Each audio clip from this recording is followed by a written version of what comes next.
والذين يقولون ربنا اصرف عنا عذاب جهنم إن عذابها كان غراما إنها ساءت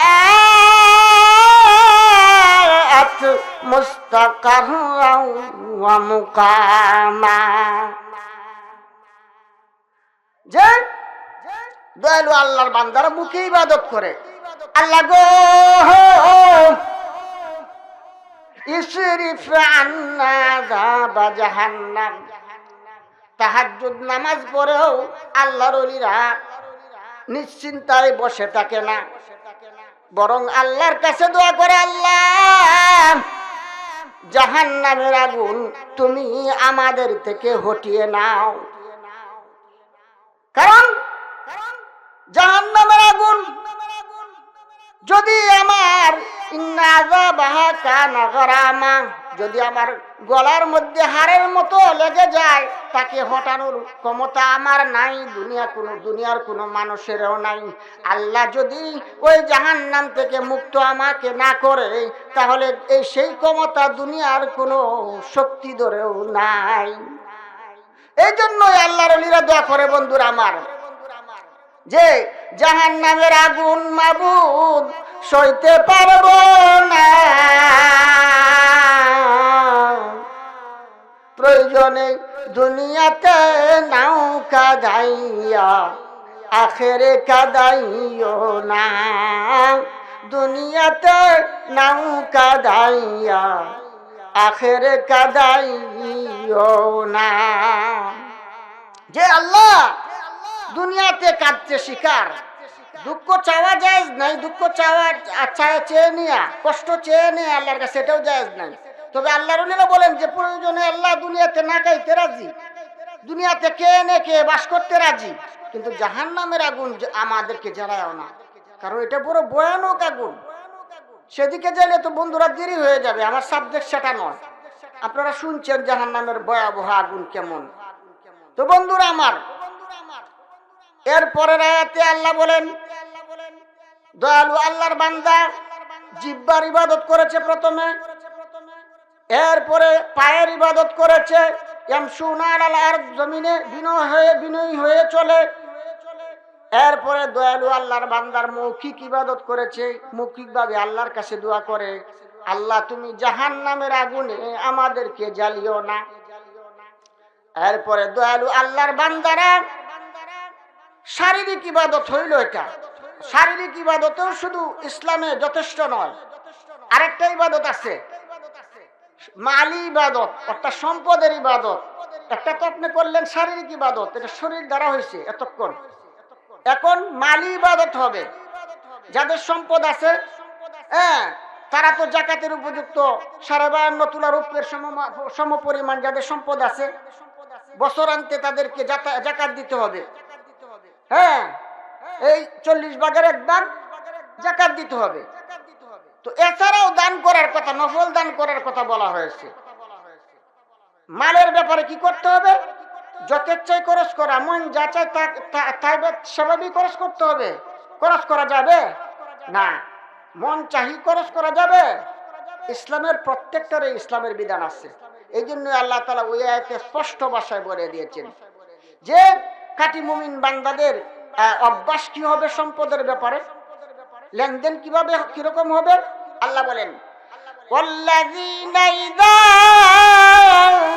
আনফাকু লাম ইউসরিফু ওয়া লাম ইয়াকতুরু ওয়া কানা বাইনা যালিকা কাওয়ামা।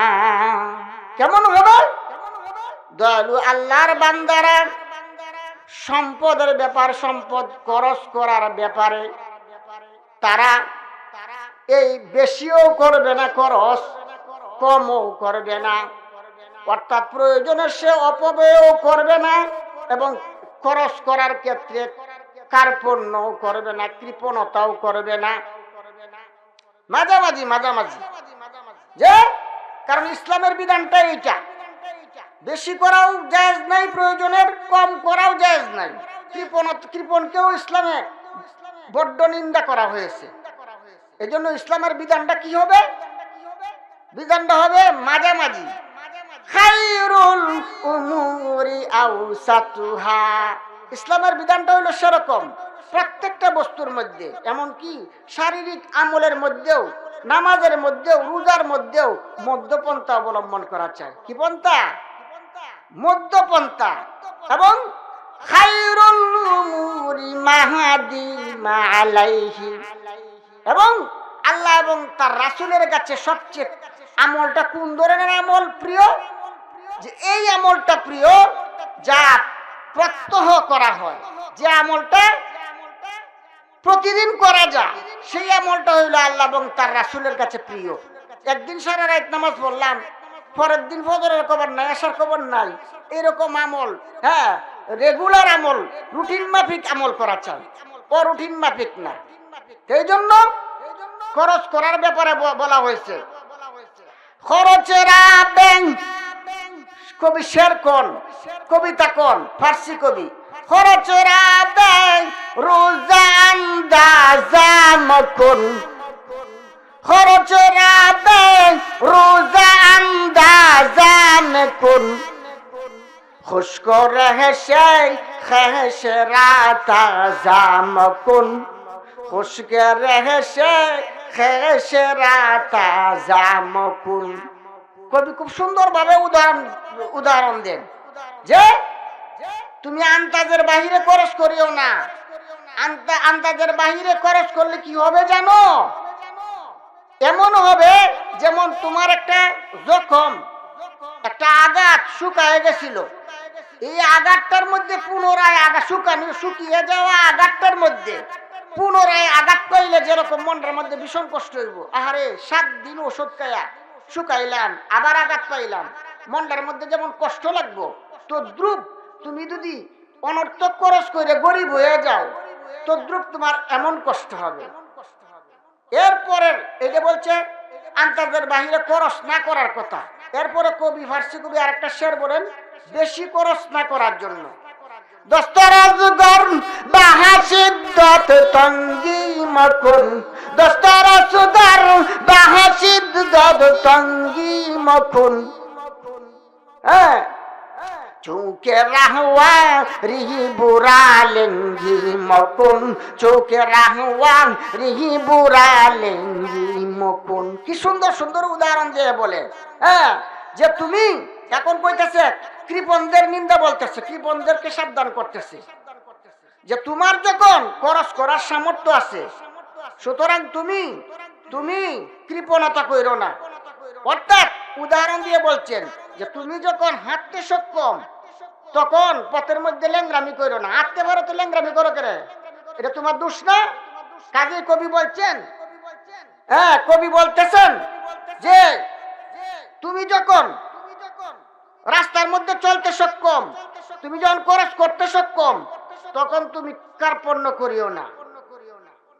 এই জন্য এটা হলো মালের ব্যাপারে আল্লাহর কাটি মুমিন বান্দাদের লেনদেনের অভ্যাস হতে হবে। এরপরে বলছেন যে আল্লাহর বান্দাদের, দয়ালু আল্লাহর বান্দাদের কলবি ইবাদত। এত প্রথম গেল শারীরিক ইবাদত, এখন গেল মালি ইবাদত, এখন দয়ালু আল্লাহর বান্দাদের কলবি ইবাদত কি হওয়া চাই? কলবি, অন্তরের ইবাদত কি হওয়া চাই? অন্তরের ইবাদতটা কি আছে না? হয়তো আমরা খেয়াল করছি না, আছে। অন্তরে বিশ্বাস আমাদের কি করতে হবে? আল্লাহ বলেন, এই যে সূরাতুল ফুরকানের আমি যে ক্ষুদ্রভাবে তাফসীর করতেছি, তাফসীরের যোগ্যতা আমার নাই, হ্যাঁ, আল্লাহ বলতেছেন ওয়াল্লাযীনা লা ইয়াদউনা মা'আল্লাহি ইলাহান আখার। যে দলু আল্লাহর বান্দারা কখনো আল্লাহ ছাড়া অন্য কাউকে ডাকতে পারে না, আল্লাহ ছাড়া অন্য কাউকে ডাকতে পারে না। তো বন্ধুরা আমার, আমাদের সমাজে তো বর্তমানে অহরহ, হ্যাঁ, আল্লাহর যে জাতি সত্তাগত এবং গুণবাচক যে আল্লাহর গুণ আছে, জাতিগত, এবং সিফত যে আল্লাহর গুণ, বিভিন্ন গুণ যে আছে, এই গুণের সাথে বন্ধুরা আমার নবীজিরে মহব্বত করতে করতে বেশি করতে করতে পারে আল্লাহর গুণের সাথে মিলা এলা, এরকম বেদাতি ভাই আমাদের সমাজে ভরপুর। এরপরে খাজা বাবারে মহব্বত করতে করতে, উনার প্রশংসা করতে করতে আল্লাহর সাথে মিলিয়ে ফেলে, পরে শিরিক গুনাহ করে ফেলে। ওলি হইব দূরের কথা, জাহান্নামের নিম্ন স্তরে যাইব। হ্যাঁ, কারণ আল্লাহ বলছেন আল্লাহ সব গুনাহ মাফ করে দিতে পারেন, কিন্তু শিরিক মাফ করবেন না। ইন্নাল্লাহা লা ইয়াগফিরু আন ইউশরাকা বিহি ওয়া ইয়াগফিরু মা দুনা যালিকা লিমান ইয়াশা।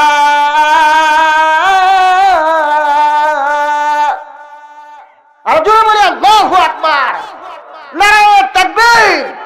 আর জোরে বলে নারায়ে তাকবীর। কারণ অলস মানুষ যারা আছে এরা মনে করবো যেন মানুষ নাই, অথচ গণ্যমান্য ব্যক্তিরা বসে রয়েছে। হ্যাঁ, এই জন্য বন্ধুরা আমার আল্লাহ ছাড়া অন্য কাউকে ডাকা যাবে না, অন্যর সাথে আল্লাহর গুণবাচক এবং নামবাচক সিফতের সাথে গুণের সাথে অন্য কাউকে শরীক করা যাবে না।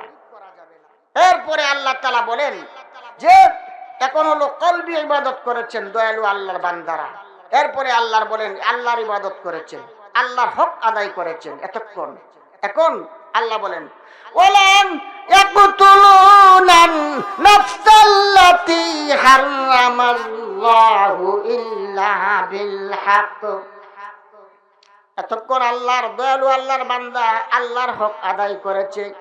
এখন বান্দার হকের বেলায় বলা হয়েছে, আর এখানে বলা হয়েছে বান্দার হকের ক্ষেত্রে সবচেয়ে বড় হক হইল বান্দার জীবনটা। এখানে বান্দার ও পরবাইয়ের জীবনকে নাশ করার জন্য বলা হয়েছে। চুরি মারে দে, এই বাজারে শুনছিলাম মারে দিছে একজনকে, এরকম করতে নিষেধ করা হয়েছে। দয়ালু আল্লাহর কাঠি বান্দারা কখনো এরকম করবে না, অপরবাইয়ের জান হরণ করবে না, এটা আপনার আমার জন্য হারাম। ইল্লা বিল হক, যদি সে ইয়া করে মুরতাদ হয়ে যায় অথবা অপর ভাইকে হত্যা করে তখন তাকে ইসলামী রাষ্ট্র তাকে কিসাস করবে, হত্যার বদলে হত্যা করবে, এবং মুরতাদ হয়ে গেলে তাকে হত্যা করা হবে। জিনা করলে তাকে বস্ত্রের আঘাত করে, পাথরের আঘাত করে তাকে হত্যা করবে ইসলামী সরকার। এই জন্য ইসলামী সরকারের দরকার আছে। আপনি নিজে হত্যার বিচার করতে পারবেন না, এই জন্য ইসলামী সরকারের দরকার আছে না, বরং জরুরি বর্তমান জমানায়। এরপরে আল্লাহ বলেন ওয়ালা ইয়াজনুন,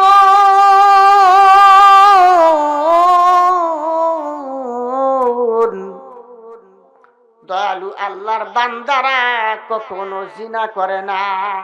জিনা বুঝতেছেন তো? দয়ালু আল্লাহর বান্দারা কোনদিন পরনারীর সাথে অবৈধ সম্পর্ক করে না, করবে তে দূরের কথা।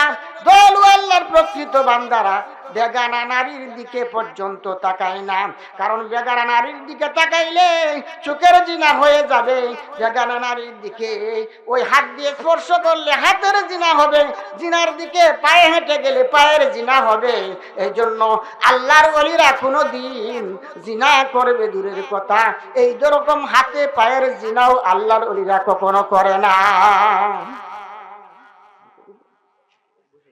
তো বন্ধুরা আমার, যাই হোক, আমরা তো নিজেদেরই আপনাদের লোক, যতটুকু কথা বললাম আরো বলা যায় তো ইনশাল্লাহ। কিছু অনেক সময় রয়ে গেছে আমার ওয়াজ, তো আমার এক ভাই বসে আছেন, এই জন্য আমি এখানেই সমাপ্ত করে দিচ্ছি। যতটুকু কথা বললাম আল্লাহ পাক আপনাকে সর্বাগ্রে আমাকে এবং আপনাদেরকে আমল করার তৌফিক দান করুক। সকলে বলি আমিন।